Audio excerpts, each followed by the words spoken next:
So what is investing? It can seem confusing. For many, it can seem like some vague thing that rich people do. I mean, look at that. Look at the high eggs. If you think an ISA is somebody who decorates cakes for a living and a cash ISA is a decorator who won't take a check, well, investing can seem impossibly complicated. But it isn't. To put it simply, investing is nothing more than putting your money into something where you think it will grow over time. And there are literally thousands of things that you could invest in. Property, wine, stocks, shares, art, watches, crypto, index funds, mutual funds, and the list goes on. But before we get into the kinds of investing that is best for beginners, you need to be ready to invest. So what does that look like? Number one, you need to be free of consumer debt. The relentless monkey on your back, it must be cast aside. Kiss those credit card debts, student loans, and store card burdens goodbye. They're weighing you down like a linebacker in a Super Bowl. Trust me, you don't want to face those interest charges head on when your investments are dancing the cha-cha-cha. So be a hero and settle those debts. Your financial future will thank you later. Number two, apart from being debt-free, you also need to have a financial safety net so that when things hit the fan and the world knocks you for six, whether that's a major car repair or house repair, medical or dental bill, or even a job loss, you don't want to end up in the clutches of some dodgy characters offering help.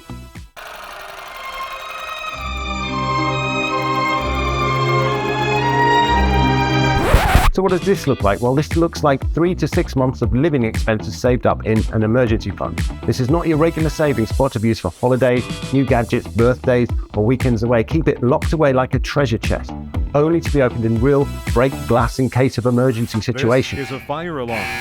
Please remain calm.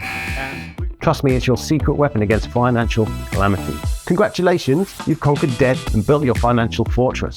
Now it's time to unleash the investment beast within you. Okay, so first things first. How much should you be investing? Well, if you're around 30, you should aim to be putting around 12 to 15% of your monthly income into investment. If you're younger, a bit less. If you're older, a bit more. Now let's talk about the investment lineup. Now, get ready for a plot twist because we're not going to be diving headfirst into sexy stocks, crypto or gold. No. We're pivoting to pensions and a formula.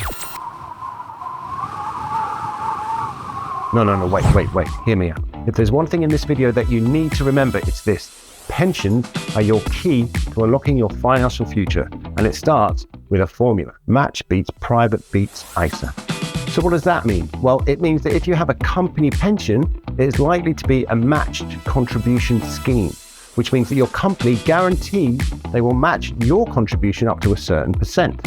This beats the next best alternative, which is a private pension, which in turn beats an ISA. And we'll go into these in detail a bit later. But first, you might be thinking, what has this got to do with investing? Why are you putting me to sleep with all this talk of pensions? Well, you might not know it, but your pension is an investment. A pension is nothing more than an investment run for you by your pension provider with certain tax advantages. So if you have a pension, you already are an investor. But let's just take a moment and ask a few more questions. Why bother investing anyway? Isn't there a risk that you could lose all your money? Why not just bung it all in a savings account? While there is a risk that you could get back less than you put in, there are some facts that you need to consider.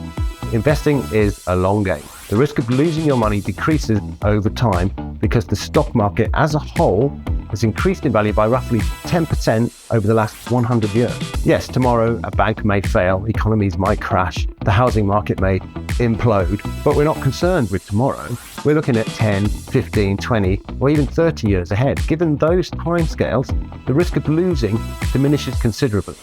Now, it's not zero, but it's not an overly risky proposition either. Some of the richest people in the world have followed the simple formula of starting early, investing modest amounts in managed index funds, and let time and compound interest do the rest. Sidebar, what is compound interest? Well, think of a snowball. You start with a tiny ball of snow. You roll it and it collects a bit more snow. As the snowball gets bigger, it collects larger amounts of snow. And soon, your tiny snowball is a snow boulder. And before you know it, it's rolling down the hill by itself, getting bigger and bigger without needing you to push it. That's how compound interest works. Your money earns a bit of interest, then your money plus that interest earns a little bit more interest, and so on until it really picks up momentum, and then, well, you're off to the races. But it takes time and patience.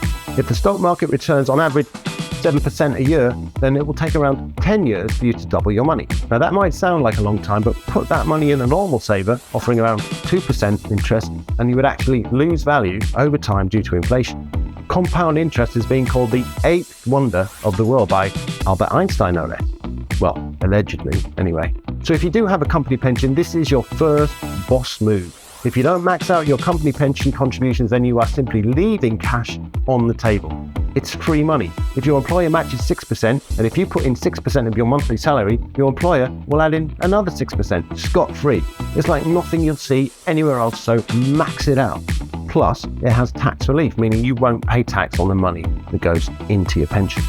If you're still not at your 15%, then your next move is to open a private pension. While not as generous as a company pension, a private pension will still benefit from tax relief from the government. Basically, if you put £100 into your private pension a month, the government will add another 25% or £25 in tax relief. Again, it's free money. Don't leave it on the table. It's like finding money under your couch cushions, except without the sticky, hairy toffee. If you're in a higher tax bracket, the tax relief will go up from 25% to 40%. So again, you'd be crazy not to, right? So here's where the plot thickens. If you've checked off your company and private pension boxes and you're still itching to invest, it's time for the grand finale, the stocks and shares ISA. No, ISAs are not cake decorators. They are simply tax-efficient, individual savings accounts. This means that any interest you earn in your ISAs will not be taxed. There are a few kinds of ISAs, but the main two are the cash ISAs and the stocks and shares ISA. A cash ISA is like your traditional savings account. Your money sits in there gaining some interest every month. A stocks and shares ISA takes your money and buys, you guessed it, stocks and shares. And any gains you make, again, will not be taxed. They also have the benefit of not being locked away until you reach retirement age. So they're worth considering for more medium-term financial goals, where you want to access the money before retirement. So remember, match beats private beats ISA. It's as simple as this. Debt-free plus emergency funds equals you are ready to invest. Then it's company pension followed by private pension followed by stocks and shares ISA. And if you're still struggling to decide if investing is for you, then it's probably because you have an inner caveman who is reluctant to commit. Defeat him by watching this video here. Now click like and subscribe because, well, the video's over.